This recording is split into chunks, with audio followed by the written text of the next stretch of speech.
Good morning, everyone. Good afternoon in about 1 minute or two. I'm Patrick. I'm here from the State Library of South Australia, and I'm first going to begin by acknowledging that the Adelaide region is the traditional land of the Kaurna people and respect their spiritual relationship with their country. We also acknowledge the Kaurna people as the custodians of the Adelaide region and that their cultural heritage beliefs are still as important to living Kaurna people today. We have the honour of having Joan Beaumont here today to present on the history of Holden. Joan Beaumont graduated in 1969 from Adelaide University, so a local, with a history honours degree. She's currently a professor emeritus at the Australian National University. She has published extensively on the Australian experience of war, including the award-winning Broken Nation, Australians in the Great War. Her definitive study of Australia in the Great Depression was published in 2022. So I welcome Joan to come and present her research and talk. Thank you very much.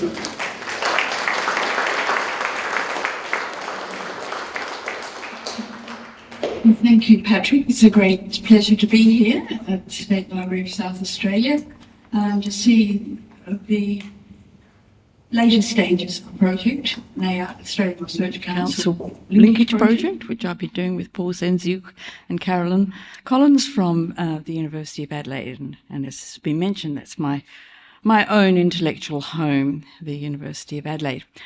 I'd like to start by saying that I know very little about Holden model numbers.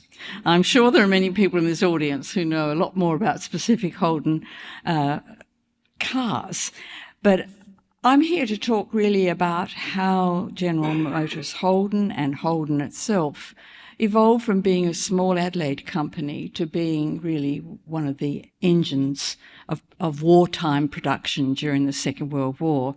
So in some ways we might have a bit of a helicopter view, particularly of the wartime economy.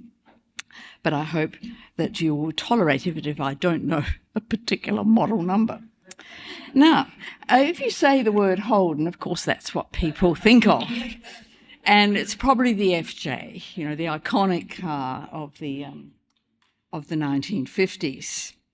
But the company's history, as I'm sure you know already if you've been to the exhibition below, dates much further back in South Australian history to the mid-1850s, when James Holden began a successful leathery and saddlery business in Adelaide. During the Boer War, he joined with another company, Frost, in 1885. There had been an earlier merger, but probably the company was best known in the late 19th century by this name. This site is in Grenfell Street, but I note now, having seen the exhibition myself, that there's no horse. So one of the interesting questions is, when did the horse get onto this building? You'll see the horse's head downstairs. Now, during the Boer War, at the turn of the 19th and 20th centuries, the company secured large contracts from the government to make saddles.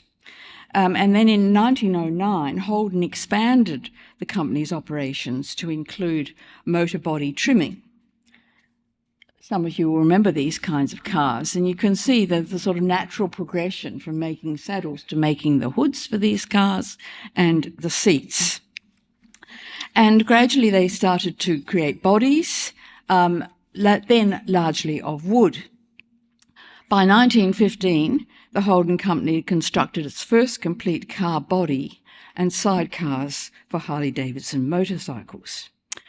Now, in World War I, a war that, of course, inflicted terrible suffering and chaos on Australian society, there were commercial opportunities, because in 1917, the Australian government, that was facing great shortages of foreign exchange and shipping, placed an embargo on the import of complete cars. There had been many cars imported, fully made. And then it extended that embargo to motor bodies. But the government did allow motor car chassis to be imported.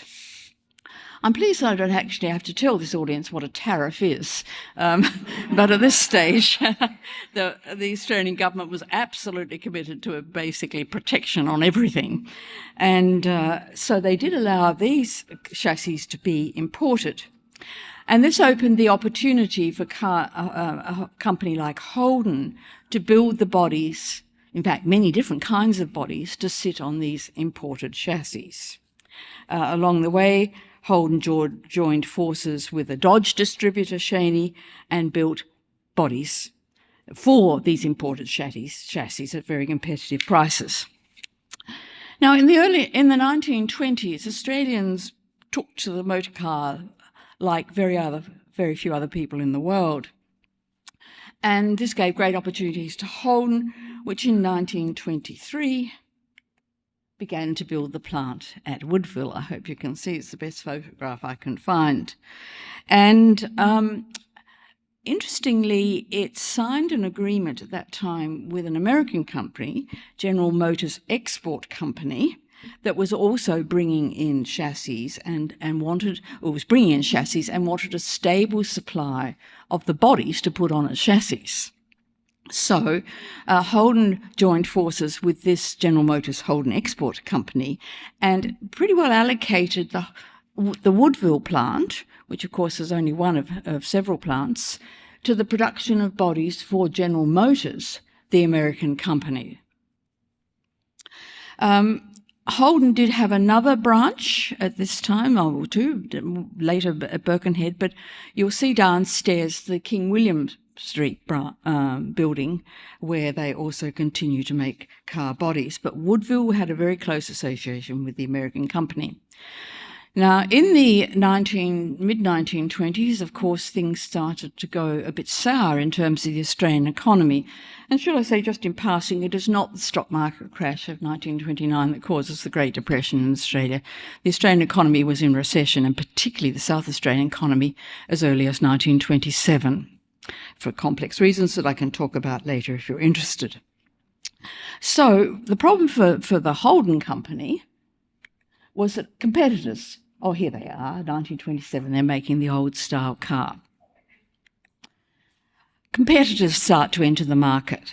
Firstly, Ford, which builds its plant in Geelong. But then General Motors decided to expand its operations and to start to make cars itself in Australia from the mid-20s on. Now, first of all, Holden had an agreement with General Motors Australia, as it was called, whereby it would continue, as I said, to devote a large amount of the production at Woodville to the production of bodies to go on General Motors chassis. But then it became apparent by the end of the 1920s that Ford was going its own way. It wasn't going to purchase bodies from Holden, nor was General Motors Australia. So in 1929, the Holden company, pretty well, they would admit, seeing the writing on the wall, sent Edward Holden, Ted Holden, who was chairman of the board after his father died, to the United States with the license to offer General Motors Corporation in the United States the license, an option for the purchase of the Australian company. So Holden didn't have much choice by this stage. I mean, this is startling figures of what happened to car production from 1927, or was it 28? I need my glasses. The curse of late age. As you can see, just the car market absolutely collapsed with the onset of the Great Depression. Generally, it's considered the absolute bottom, the nadir of the Great Depression in Australia was 1932.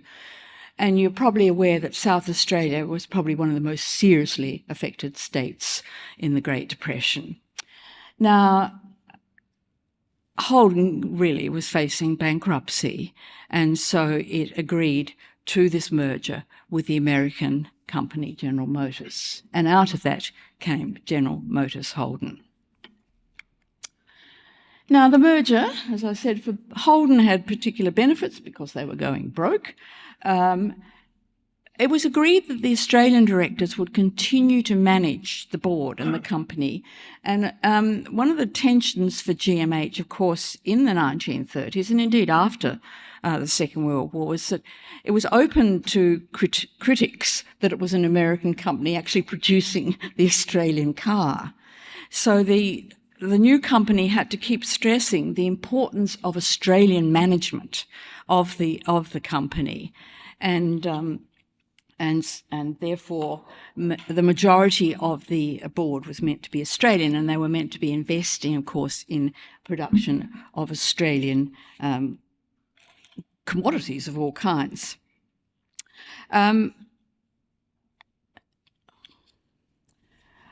What the merger did was guarantee the future of the Woodville plant, which at that stage was probably producing somewhere between 70 to 80% of the bodies already for General Motors. So Woodville gets its future guarantee. There's, of course, much greater efficiency with the merger. And I think fundamentally important, though we never really talk much about this, is that the merger gave Holden access to the technology of this extraordinarily global organisation. Just wait till you see the figures of what General Motors produced in World War II. For General Motors Australia, the merger gave them a new base in Australia. And as I've said, it enabled them to present themselves to Australian governments and the Australian public as being Australian, not just American. And this was an age of great nationalism and, of course, as I've said, of a very tight tariff regime. They got the company for a good price at that time. But they also felt, I think, in Detroit, a sense of moral obligation to Holden because of the agreements in the 1920s that meant that so much of the production at Woodville had been devoted to producing car bodies for General Motors. So then we had the merger. There doesn't seem to be much opposition to the merger in Australia. I think people saw this as, the only way that the company could be saved. But, as you might expect, the marriage didn't have all go smooth at the beginning. So here we have Edward Holden, the Australian leader, and on the right, a man whom I'll talk about a lot in a minute, Lawrence Hartnett. Now, I have in the records found that Holden's standing with the American partners, alas, was not high. There's a sort of memorandum from the mid-1930s that says, alas, that Ted Holden was being laughed at in the United States. Now, that may say as much about Americans' hubris and sense of superiority as it would about Ted Holden, but still there were real tensions between Ted Holden and the Americans who'd remained managing the company, and progressively the Americans go back home because of that tension. And this man, Lawrence Hartnett, is appointed. Now, he's an extraordinary figure, very energetic, very prone to self-promotion, as you'll see in a moment. And he had a career that dated back to World War I, when he'd worked in the armaments firm Vickers in the United Kingdom. He's British. He trained as a pilot in World War I, and in the 1920s he'd been very active in the marketing and importing of cars, first in Singapore and then with General Motors in India, and then in the late 1920s he had become the director of Vauxhall, which was then a subsidiary of General Motors. And in many ways, if you read Hartnett's memoirs, the story of Holden becomes the story of Hartnett. He was not a man to be modest about his achievements. When I was writing an article on this subject, I was asked by the readers whether there was, any criticism of a British executive being appointed to head General Motors Holden. But those were the times, which I'm sure some people in this room remember, where to be Australian was also to be British. People didn't feel any conflict between those two identities. And so the press sort of said, well, yes, we'd rather an Australian was managing the company, but after all, he's British. So there was a sense in which he was part of that wider imperial family, and therefore his appointment was acceptable. Well, he did turn the company around dramatically and financially, but as I'll say in a moment, there were other things happening in Australia that helped him. But under Hartnett, the company expands from South Australia into Sydney, Brisbane, Perth, and most importantly, to Fisherman's Bend in Victoria, in Melbourne. And critically for the war production, right next to the Fisherman Bend factory was established in 1936 a company called the Commonwealth Aircraft Corporation, which becomes the leader in trying to produce aircraft for Australia during World War II. Now, Hartnett says, as I said, he wasn't a man to hide his light under a bushel or whatever you hide lights under. He said, every decision I made in the 1930s seemed to be the right one. But I would argue that, of course, General Motors Holden benefits from wider changes. I put up at the top a classic sort of academic issue. I think when academics try to understand change, we're always trying to balance the role of individuals against the broader structural changes. You can't innovate in certain environments, but Hartnett came to General Motors Holden in Australia in 1934 when we're just beginning to pull out of the Depression. And there is a wider recovery of Australian manufacturing. People debate how important manufacturing might have been in the recovery, but generally it's thought that the manufacturing benefited from the tariffs, which had been increased. They could produce products that couldn't be imported any longer. The car industry took a bit longer to recover, but it does start to recover, and critically important in the 1930s is the expansion of the Australian metals industry, because this is the time that cars are moving from being wooden framed to being made of metals. And we have, of course, the expansion of Port Kembla and Newcastle and other places. And in 1935, GMH converts to an all-steel car rather than wooden frame. There's tariff protection I've mentioned, but of course, what you get with a merger is the investment of not just US technology, but US dollars. General Motors in America was reformed in the 1920s, and it adopted a model which is now generally considered to have been the key to its own success, which was to allow its branches overseas to have considerable autonomy and control of their own marketing and budgeting and financial management and workforce management. And so this suited Hartnett's style of entrepreneurial management very well. But at the same time, he's sending men from Australia over to the United States. Experts from the US are coming to South Australia and to Victoria in particular to see, to ensure that the company is benefiting from the most recent technological developments. And you'll see there by figure that between 1930 and 37, the production of motor bodies increases almost exponentially. And as I've mentioned, they opened Fisherman's Bend. Now, as you'll see when you go downstairs, a lot of stuff which is put together, say at Woodville or other plants, is also being, the components are being produced at Fisherman's Bend. So the engines are being made at Fisherman's Bend, and Woodville might be putting them together into the car. So then we get also here we have him on your right, Lawrence Hartnett, with the then Prime Minister Joe Lyons.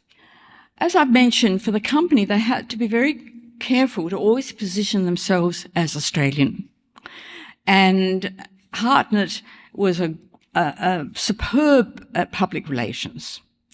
He knew how to cultivate politicians, so every time something important happened, like the opening of Fisherman's Bend, he would make sure Joe Lyons was there and the press, and he very carefully cultivated in the late 1930s links with the Department of Defence. He could see war coming, and he kept telling Joe Lyons, who of course died in 1939, and anyone else who wanted to listen, that when war came it would be all in.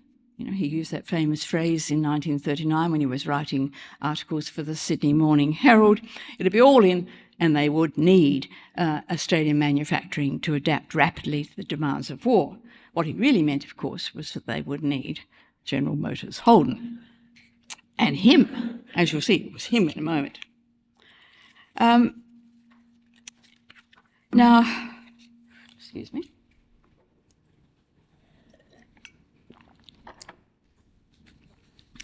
It's important to realise that what General Motors Holden under Hartnett was doing was making lots of different kinds of motor bodies. So it wasn't just making them for their own production, it was making them for companies like Chrysler, Nash, Dodge, Austin, and so on. And their growth came from them being willing to make virtually any motor body to stick on a common chassis that the government or other clients required. And I mention this because I think this is the essence of one of the keys to their success during wartime, as we'll see. So they've developed a capacity in the 1930s under Hartnett, and he restructured the whole operations, to respond to multiple demands and deliver under great pressure against tight deadlines. And of course, General Motors itself, back in the United States, would change the design each year. So the company developed this capacity to be constantly changing and innovating in its production of bodies. They had, as I've mentioned, the benefit of a very tight tariff regime, and commonly the company would be accused of making exorbitant profits at the expense of the Australian public. But nonetheless, Hartnett, as I've said, headed off those kinds of criticisms by not only cultivating politicians, but he said that if without the tariff regime, the company would collapse, and this would have profound damage to the South Australian economy. And he said in the mid-1930s to politicians that if the company collapsed, South Australia might be prepared to secede from the Federation. Now, that seems a bit exaggerated, but some of you may know that in the 1930s, Western Australia did vote to leave the Federation, went off with one of my favourite bits of the 1930s history, went off with their little Charter of Independence, all wrapped up in a Jarrah cylinder, went off to Britain to sell, and their own flag with a swan in the middle, the Black Swan. Went off to London to ask the Houses of Parliament to let them secede from the Australian Federation. And they said, oh, well, you can't do that unless the Australian government, the Commonwealth government agrees, which it didn't, so it was all over. But still, the possibility of secession was waived to explain the importance of GMH to not only South Australia, but the world. Now, when war comes, as I'm sure you know, the first 9 months of the war were this so-called phony war. I mean, after Poland had been very rapidly defeated, nothing much happens between Britain and France and Germany until the catastrophic campaigns catastrophic from the Allied point of view, of May-June 1940, when, of course, Paris falls and Britain is facing invasion. In that period in the phony war, the Australian government of Robert Menzies did try and pour more money and investment into the munitions factories. Now, these places like Maribyrnong, and I think there was one out at Hendon. Yes, and they had existed for some time, and they produced small arms and explosives and those kinds of commodities. And it was assumed by the Australian government that if war were to come, that would be their predominant source of production. So when Australia did start to rearm from about 1937 on, but there were all sorts of problems with rearmament that I can speak about later. And so they, as I say, did not do much but invest in those munitions factories. And the problem was that if you were not at war, then, of course, the defence forces were very reluctant to bring those factories up to full capacity, because then they just have a surplus of munitions. Now, all of this changed in 1940. And as it was clear that Britain was in deep trouble, the Menzies government created something called the Directorate of Munitions and appointed Essington Lewis, the steel magnate, who has commonly been called the industrial dictator of Australia during World War II. He was given access to cabinet and to all the key committees and extraordinary power, particularly over Treasury, which of course constantly wanted to cut expenditure, as it tends to do. And this is the point at which the government decides that the only way to respond to the demands of war is to mobilise the capacity of private industry, not just their own munitions factories. And so Essington Lewis, who had worked with Hartnett in creating the Commonwealth Aircraft Corporation in 1936, brings in Hartnett to be the manager or director of one of the most important parts of the Directorate of Munitions, the Director of Ordnance. So this lists what Hartnett's functions were. He had to coordinate the production of a huge range of munitions, and I say coordinate, and that being, of course, the key question. So anything, like the OM machine gun, anti-tank guns, armoured fighting vehicles, radio and signal supplies, optical munitions, small arms, locomotives, field kitchens, etc., were in his I suppose you might call it mini empire within the Directorate of Munitions. Now, interestingly, at the same time, he remained chief executive of GMH. So some of the more radical critics in Parliament will say, there must be a bit of a conflict of interest there. But that was sort of managed by the fact that the government would set up boards of management in each state to oversee war production. But then, most importantly, what Hartnett did was to accept that no company in Australia at wartime had the capacity to produce on its own a complex, sophisticated piece of weaponry. And so they set up a system whereby one of the major private companies would be given the role of coordinating the production of a particular weapon. And that was the role which GMH increasingly played. And arguably that was almost more important than what they produced in their own factories.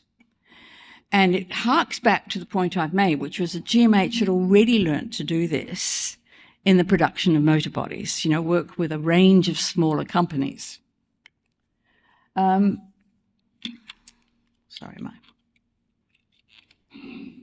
As I've said, nobody was really in the position where they could produce complex guns, high-tech shells, and so on. So they appointed one coordinating agency, and GMH was already in the position to do that because it had worked with multiple outside firms, funneled their products into their own assembly lines, and so on. So this is a picture which I found in the State Library, as you can see, taken artfully with my own iPhone. This is from a wartime piece of propaganda, that GMH produced. And when you can see what they're proud of is that their gun production is not just done in their own factories. They have coordinated all of these subcontractors from around Australia. And what they talked about was they often would get a prototype, say, of a British weapon, or perhaps the plans, and then they'd disassemble the weapon and then invite the subcontractors to come in and say, well, what can you make of this gun? And then it was GMH's responsibility to bring it all together as something that worked. And, of course, to ensure that it came in on time, because all of this is happening or being put in place in 1940 and 41, and then comes the huge crisis at the end of 1941 when the Japanese bomb Pearl Harbor, and it looks for a few dreadful months as if Australia might be invaded. In fact, we know in retrospect the Japanese decided not to invade Australia, but I'm always quite entertained, I have to say, by the thought that trenches for people to shelter in from air attack were built in the Otway Mountains in the south of Victoria. So that shows how scared people were. So there's a sense of huge urgency which is driving production, and GMH has this role, as I said, of coordinating the production. 3,000 guns in less than 3 years. But while doing this, GMH also really stopped producing civilian cars in any significant amount. It did continue to produce trucks and other cars, but those for military use during the war. And then it turned about 80 to 90% of its capacity into war production. Lovely photograph of the guns, of which they were very proud. And I've just listed there some of the items that GMH produced. Extraordinary range, really, from, as I say, their more traditional vehicles through to aircraft engines, pontoons, tents. They were particularly skilled at developing high technologically sophisticated lenses for, directing weapons and so on. But they, as I said, were particularly pleased with their production of guns and aircraft engines. They're very, details below about the building of the Beaufort bombers, for example, a British plane that they tried to reproduce in Australia, but I'll return to that in a moment. GMH produced the fuel tanks for the bombers as well as other materials. And I think we shouldn't underestimate that the extraordinary nature of the achievement, particularly because they had a very different workforce in the 1930s to that which they needed in the 1940s. And one of the issues which my colleagues have been working on, and on which is some good material below in the exhibition, is the changing character of the workforce during the war years. Now, keeping a good workforce was a major problem because the more patriotic of the men decided that they would go off and fight. And in the early years of the war, GMH was drained of its personnel. And its skilled workers, were going off to enlist in the Second Australian Imperial Force. Now, with the war crisis from 1940 on, many of the occupations that were key to GMH's operation, like engineering and the more technical aspects of engines and machine tools development, they were all declared reserved occupations. So you were not allowed to volunteer if you were in a reserved occupation. Indeed, as the crisis intensified, nor were you allowed to leave the company that you were recruited into. So GMH becomes, of course, a protected industry, but they still had to train the workforce to do these far more sophisticated tasks. And indeed, of course, as we all know, they started to recruit women. Now, the role of women, I'm sure, is of interest to everybody, but it's quite a mixed story. On the one hand, the women that GMH recruited, and they claim that by 1942 in the South Australian plant, close to 20% of their employees were women. And in the displays below, it says that the workforce trying to develop the Beaufort bomber was well over a third women. And I suspect that's what they're doing on the left. They're on an aircraft wing, busy doing drilling or something. So these, of course, were totally new jobs for women in the 1940s. But also, I think the women may have also been kept in what you might call kind of associated tasks to those in which women had classically worked, like the textile industry. So here they are making tents on the right. So, as we'll see in a moment, women were given new roles, but to some extent, not to the same degree as their male colleagues. The men, I think, were probably given a mixture of training both in government programs and on-site. Thus far, I haven't been able to find as much material as I would like to have about how the workforce was re-skilled. But certainly you had to develop men who could do, say, the very, very sophisticated, inside a gun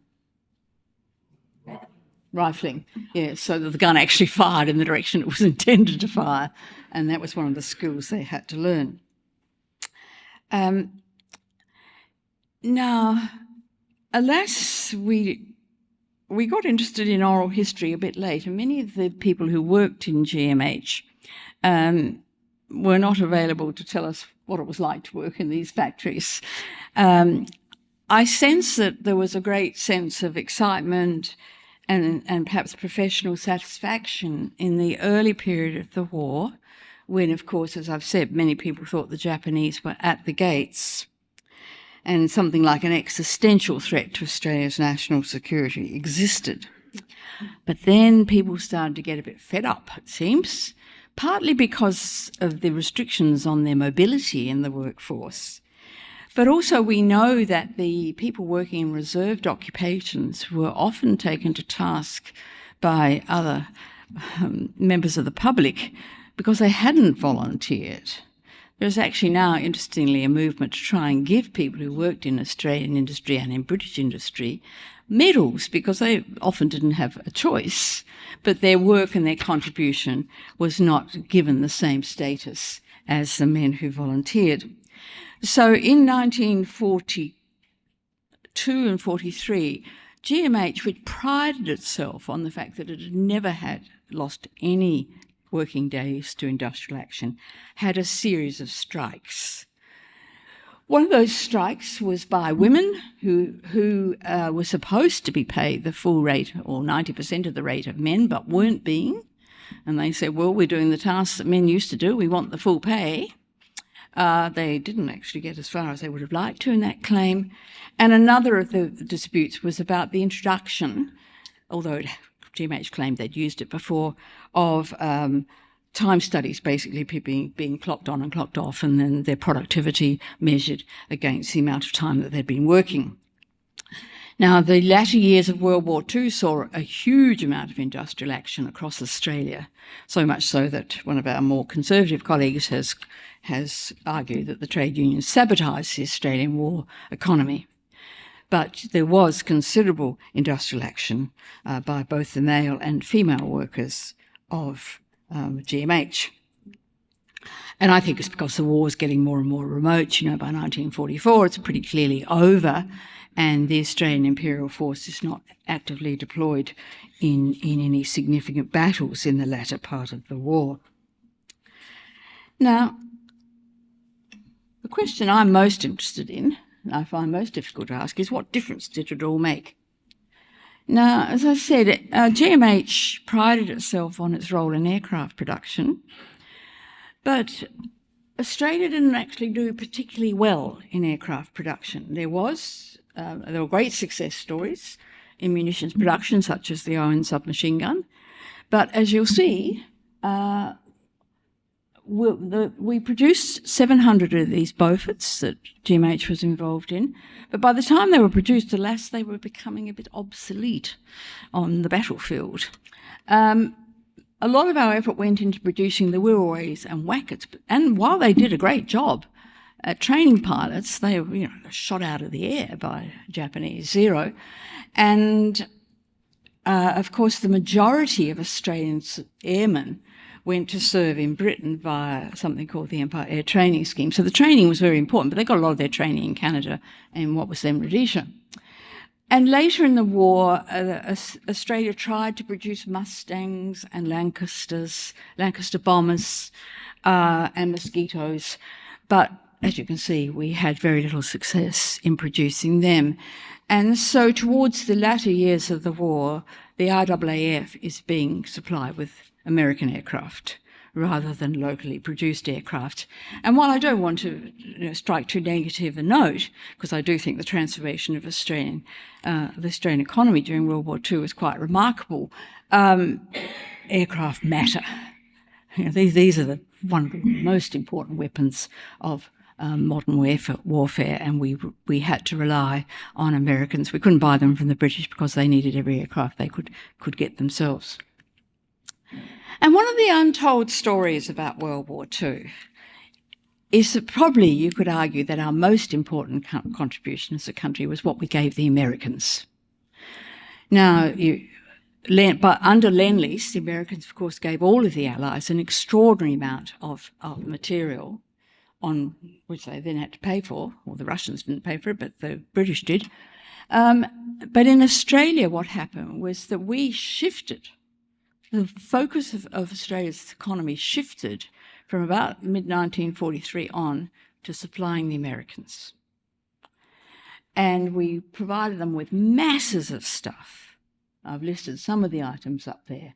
Here's just, one half a day's supply for one very small part of the American army of bread. Something like 1 million GIs transited through Australia during World War II. Didn't often come to South Australia. They largely went through Queensland, but you know that General Douglas MacArthur did come through Tarawi. But this arguably, and I'd say arguably, was our biggest contribution to World War II. And it's never talked about because it's not as exciting or seemingly dramatic as battles. And as I say on the screen, we're one of, I think, probably the only country that gave to the United States more than we received from the United States. And it was things like food and uniforms and landing craft. I mean, boats were built down at Birkenhead. Barracks, keeping airfields operating. And it's a story which I think we do need to know more about. So in summary, I think you can attribute to GMH considerable, extraordinary success. I mean, it did prove remarkably innovative and adaptive in wartime for a combination of reasons. It was positioned as the largest automotive industry before the war, so it had a very good base from which to work. But it was supported, as I say there, by the wider mobilisation of the Australian economy and, of course, money from the government. And one of the great posters to raise money from the Australian public during World War II said, "War costs big money." And we very rarely talk about it. But you have to fund all this, and the Australian government naturally was willing to do so far as it could in the 1940s. Prior to that, it was constrained by very conservative economic or financial orthodoxy, which said you had to balance every budget. You couldn't have deficit budgeting. World War II got rid of that. It had transnational support from the United States. It had a pre-war track record, as I said, of being able to manage very complex assembly and production operations. But as I say, it's hard in some ways to say how much of the production of some weapons was GMH, how much was this cooperative exercise that GMH very effectively supervised. And the other question that fascinates me, as I suppose in the story of World War I, is how do we compare? Indeed, should we compare? But how do we compare the performance of the Australian economy with that of other economies? We were a very small economy in World War II, and prior to World War II, we were largely reliant on the export of particularly wool and wheat. And the manufacturing sector was really only growing. So you can't have extraordinary expectations, I think, of the Australian economy in World War II. But let's just look at this one. On the left, you have what Woodville produced. On the right, you have what General Motors in America produced. Now, it may be a very invidious comparison because of the size of the economies, but look at the bombers. How many aircraft did I have Australia producing? 2,300? That's a conservative estimate. By some estimates, and I'll go on to another slide in a moment, the United States produced somewhere between 200 and 300,000 aircraft in World War II and gave to its allies, either as a loan or a sale, 140,000 aircraft. This is what MAGA is all about in America. This is the great and glorious time. And, you know, Trump is now suggesting that we rename VE Day, Victory Day, and he's saying America won the war. Well, it didn't. It certainly won the Pacific War, but didn't win the European War. The Red Army did. But Joseph Stalin, in one of his more grumpy moments during World War II, said, 3 things are needed to win this war: blood, money, and time. He said the Russians will provide the blood, the Americans will provide the money, and the British provide the time. You can imagine Winston Churchill was very riled by that assessment. But I used to think that'd be a good exam question to set. Does this explain why the Allies won in Europe? The Pacific War is a totally different question. The Pacific War is an American war and they win, hands down. So that's just to give you some idea of the scale of our production. And this I find extraordinary. This is the number of combat aircraft produced in World War II. And America produced more combat aircraft in 1944 than Japan did in the whole of the war. We don't get a mention on this chart, I'm afraid. But it does. You remember the US President Franklin Delano Roosevelt called America the arsenal of democracy. And its production was almost unimaginable in scale.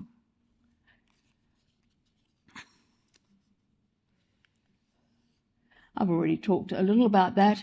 I think also we have to give credit to Hartnett. Now that leads me on to the story that I'm sure you're all interested in, is how did this all go into Australia's car? Well, I think there's a good argument that GMH's performance during wartime positioned it to be the leader to have the role of producing Australia's own car. There have been discussions about that before World War II, but it, of course, had been interrupted by the war. But the Secretary of the Department of Munitions, a man called John Jensen, worked very closely with Hartnett. And he told the government of John Curtin that if you're going to have a car, GMH was the company for the job, the firm for the job.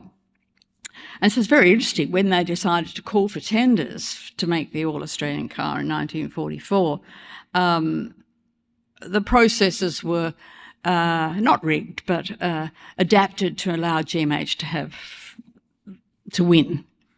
In effect, the government had accepted the GMH tender before Ford even got its bid in. And GMH offered the government a good deal in terms of the risk and financial contribution that the federal government was going to make. So here he is. Now, I'm told we're meant to call that the Holden 1948. Not an FX, but it was an FX. 48,215. Yes, and that's Ben Chifley, presumably saying she's a beauty. Is that what he said when he saw the first Holden? So I guess a question that I still keep in my own mind is, what was cumulatively the extent of change wrought in the Australian economy and GMH by World War II? And I think it was probably very extensive, but it would vary according to particular areas what you look at. Nonetheless, we all know that General Motors Holden got the contract to make Australia's own car, and here it is. I love that picture, isn't that beautiful? There she is, out there. Is she on a horse? No, she's sitting next to a few sheep. I don't need to tell my brother-in-law here that 1950s, of course, was the absolute apogee of wool prices, I think in the 20th century, wasn't it? The 1950s. We still rode on the sheep's back in the 1950s. So where else to put your FJ than out in the paddock? But Hartnett, I quote there, he said, "The war has shown that Australians can compete successfully with other countries and that we can make any articles we require." And there is, I think, as I've indicated, much of what Hartnett said was a bit of an overstatement, but there is an obvious kernel of truth within that. Now, I thought I couldn't finish with this audience, and I have in the front row my two sisters and their husbands, with our first Holden. And I imagine most of you in this audience have had a Holden. Now, this is not quite ours. I think we had the model before that didn't have quite such sharp headlights. But we did have the two-tone green. I remember how I loved the two-tone green. And looking downstairs, I see that the two-tone Holden didn't last very long. It was only a few years that we had two-tone. But my goodness, we were proud of our Holden and thought it much better than the second-hand Austin that we got rid of. I'll end there and leave you time for some questions.